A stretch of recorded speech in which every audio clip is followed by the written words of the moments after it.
Out of all the assassins in Assassin's Creed, none shine quite like Ezio Auditore da Firenze. Altair comes close, but come on. Ubisoft released the Ezio trilogy. They know he's the best, and so do we. That's why we're laying out his place in the world of Assassin's Creed with the Ezio timeline. Birth of the Assassin, June 24, 1459 to 1477. Ezio Auditore da Firenze is born on June 24, 1459 in Florence to Giovanni and Maria Auditore. The Auditores are a noble family, so Ezio's childhood and teenage years are pretty bougie. He apprentices under a banker and loves what all snobby rich boys love: ladies and alcohol. Ezio makes his first of many enemies, Vieri de' Pazzi, the son of another Florentine noble family. Vieri is all over Cristina Vespucci, but Ezio fights him off and saves her. Ezio and Cristina develop feelings for one another, and Vieri's rage simmers, culminating at a fight on the Ponte Vecchio, where Vieri throws a stone and gives Ezio his infamous lip scar. Vieri flees and Ezio celebrates by spending a scandalous night with Cristina, until her dad finds them. Once Ezio gets home, his father asks him to run a letter that happened to implicate Vieri's father in a murder. In December, Ezio meets his lifelong friend, Leonardo da Vinci. But after running a few more letter errands for his father, Ezio returns to find his home ransacked, and his father and two brothers missing. Since there's a warrant out for his arrest too, Ezio sneaks to Giovanni's prison window. Giovanni tells Ezio where to find a secret chest that contains assassin gear. Ezio finds it and suits up for the first time. Giovanni also instructs Ezio to take a letter detailing a plot against Florence and the Auditores to Uberto Alberti, the Gonfaloniere, and a supposed family friend. Except now he's acting sketchy. The next day, Uberto denies ever getting this letter as he presides over the execution of Ezio's father and two brothers. Ezio nearly gets himself killed by trying to kill Uberto on the spot, but he flees to a brothel run by friends of his family. That night, Ezio and Cristina go to recover the bodies so they can be given proper last rites, since the government was planning on just dumping them in the river. Cristina refuses to run away with Ezio, so they kiss and part ways. Ezio wastes no time. He gets Leonardo to repair Giovanni's broken hidden blade, then promptly assassinates Uberto in front of tons of people. He reclaims his documents too. Ezio flees with his mother and sister to his uncle Mario's villa in Montevergione. Vieri and his goons are waiting for them, but Mario chases them off.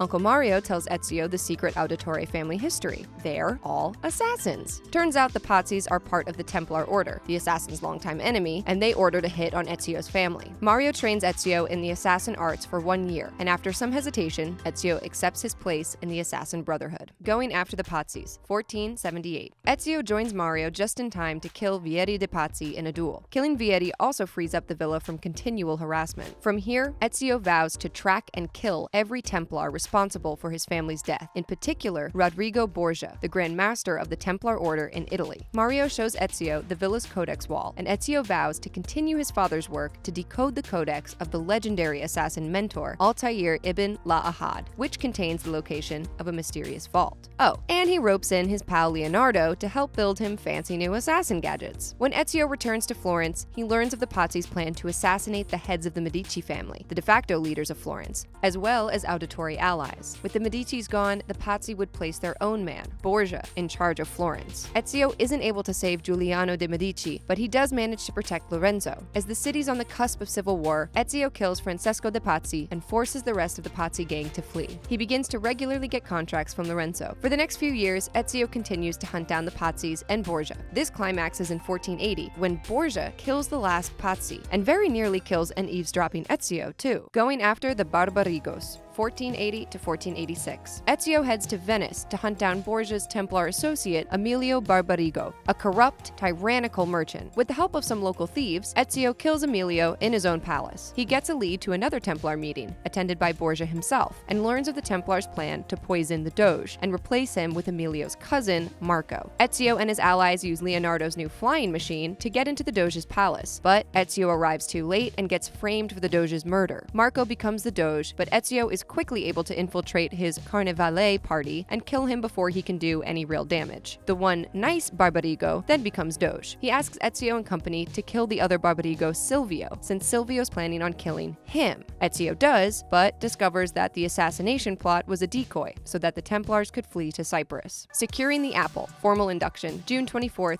1488. 2 years later, the Templar ship comes back, bearing the Apple of Eden, a powerful artifact. Ezio snags it and finally confronts Borgia, who, after claiming he's the prophet, escapes after a beating from Ezio and his assassin pals. Uncle Mario and the assassins take this opportunity to tell Ezio that they believe he's the fabled prophet who will open the vault, and so they formally induct him into the Assassin Order. The Battle of Forli, late summer 1488. The assassins decide to keep the apple with Caterina Sforza, Lord of Forli and an assassin ally. However, Templar mercenaries intercept the party. During the ensuing Battle of Forli, a nine-fingered monk named Girolamo Savonarola snags the apple for himself.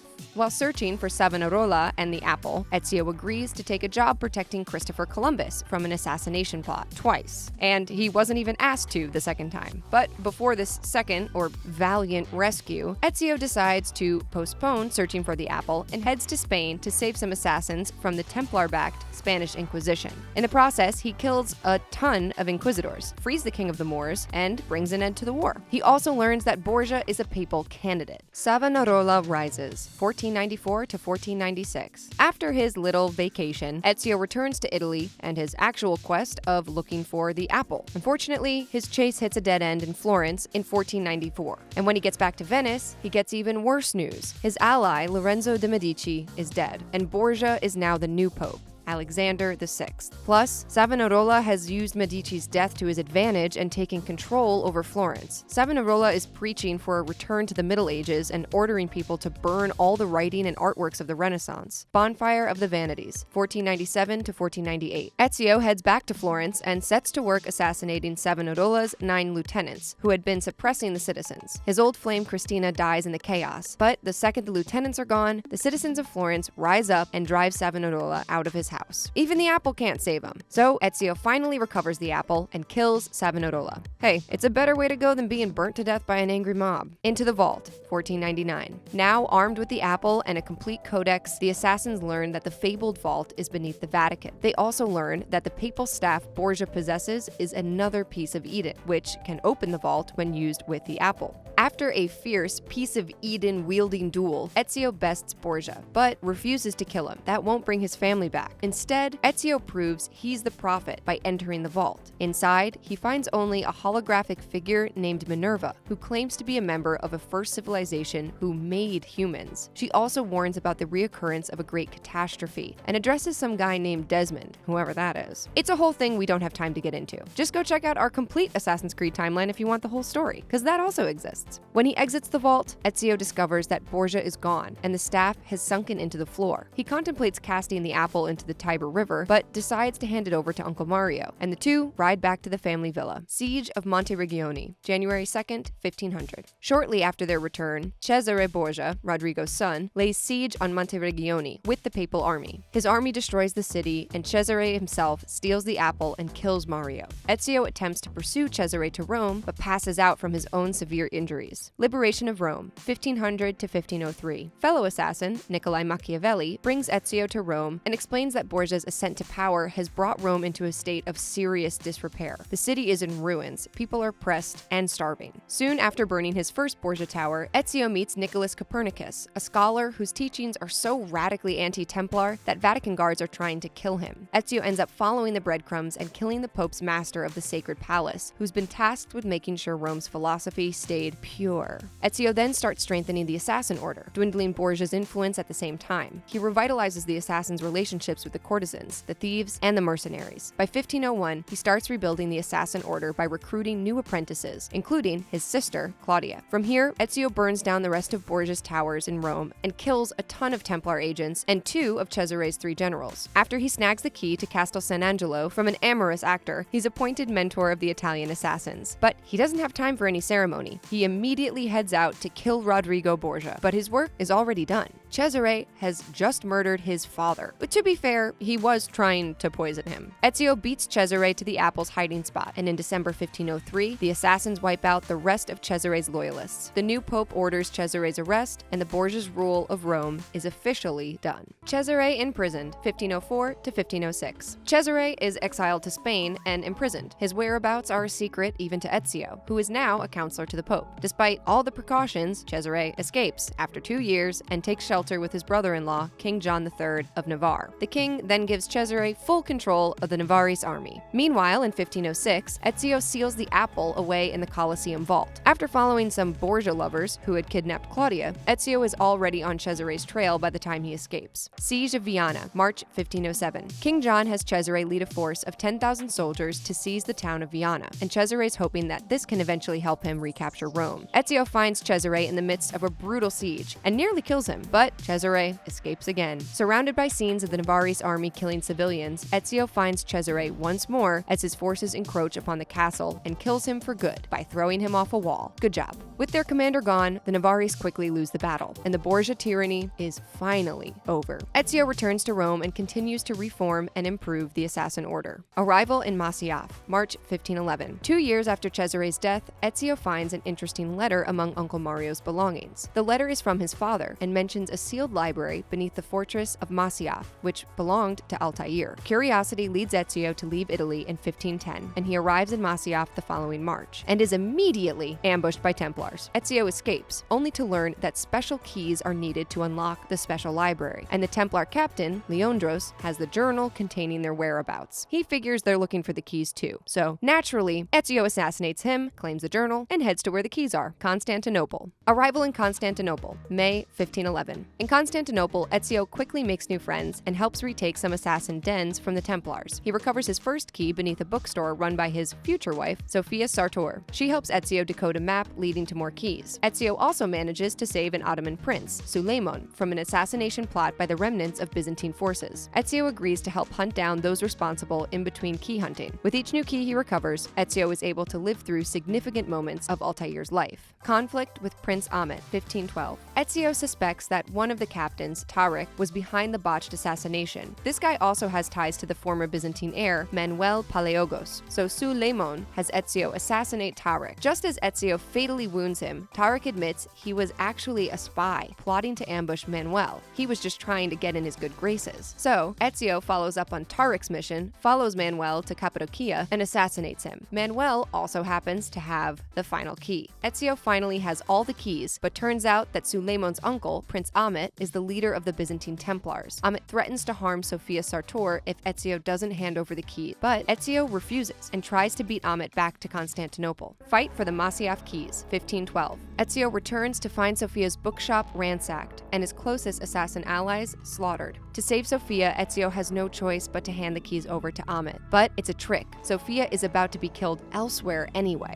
However, Ezio saves her and pursues Ahmet's carriage. Just as he wrecks the carriage, Ahmet's brother and Suleiman's father, Selim, appear with a platoon of Ottoman guards. Selim and Ahmet's father had just chosen Selim as the new sultan, so Selim proceeds to throw Ahmet off a cliff. But it's not all bad. Selim spares Ezio because he's heard such good things from his son, but orders him to not return to Constantinople. Retirement and death. 1512 to November 30th, 1524. Ezio and Sophia travel to Masyaf, where Ezio can now successfully open the library with his 5 keys. Inside, he finds no books, but an apple and the remains of Altair, with one last memory seal detailing the final moments of his life.